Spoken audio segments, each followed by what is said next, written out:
നടക്കുന്നത് ദുഃഖകരമായ കാര്യങ്ങളാണ്. ഒരു സംഘടന എങ്ങനെ ആയിക്കൂടാ എന്ന് ആരെങ്കിലും പറയുന്നെങ്കിൽ ആ നിലയിലേക്ക് അവർ എത്തിപ്പെട്ടിരിക്കുന്നു.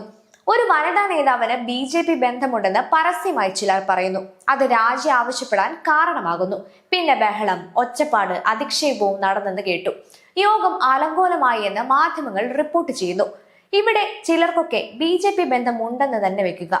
അതിത്ര വലിയ പ്രശ്നമോ പാതകമോ ആവുന്നത് എങ്ങനെ? രാജ്യം ഭരിക്കുന്ന പാർട്ടിയല്ലേ BJP. അതിന്റെ ഭാഗമായാൽ അമ്മയ്ക്ക് പറ്റാത്തയാൾ അല്ലെങ്കിൽ പറ്റാത്തവർ എന്ന് പറയുന്നവരെ എന്താണ് പറയേണ്ടത്? മലയാള സിനിമയിൽ പണ്ട് കള്ളപ്പണം വേണ്ടതിലധികം ഉപയോഗിച്ചിരുന്നു എന്നൊക്കെ നമ്മൾ കേട്ടിട്ടുണ്ട്. മട്ടാഞ്ചേരി ഗ്യാങ് എന്നൊക്കെയും കേട്ടിട്ടുമുണ്ട്. സിനിമാക്കാരുടെ വിദേശ ബന്ധങ്ങൾ ചർച്ച ചെയ്യപ്പെട്ട നാളുകളും മറന്നുകൂടാ.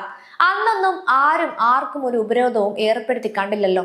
ഇന്നിപ്പോൾ നരേന്ദ്രമോദിയുടെ കക്ഷിയുമായി ആർക്കെങ്കിലും എന്തെങ്കിലും അടുപ്പമുണ്ടെങ്കിൽ കടക്ക് പടിക്ക് പുറത്തെന്ന് ആക്ഷേപിച്ചാൽ പലതും പിന്നെയും പറയേണ്ടി വരും. പലരുടെയും പിന്നാമ്പുറം തേടേണ്ടിയും വരും. അവിടെ കമ്മ്യൂണിസ്റ്റുകാരും കോൺഗ്രസുകാരും ലീഗുകാരും നിരോധിച്ച പോപ്പുലർ ഫ്രണ്ടുമായി ചങ്ങാത്തം പുലർത്തുന്നവരൊക്കെ കസാര വലിച്ചിട്ടിരിക്കുന്നില്ലേ? BJPക്ക് എന്തിനാ ഈ ഉപരോധം? മലയാള സിനിമയുടെ മുഖമായിരുന്ന അമ്മ ആയിരുന്നു എന്ന് പറഞ്ഞത് മനഃപൂർവ്വമാണ്. ഇന്നത് തൊഴുത്തിൽ കുത്തിന്റെ കൊട്ടകത്തളമായില്ലേ?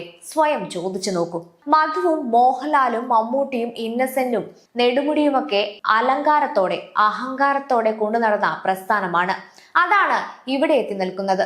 ഒന്നുകൂടി പറയാം, അമ്മയിൽ അനവധി BJPക്കാരുണ്ട്. BJPയുമായി നല്ല ബന്ധം പുലർത്തുന്ന അനവധി പേർ.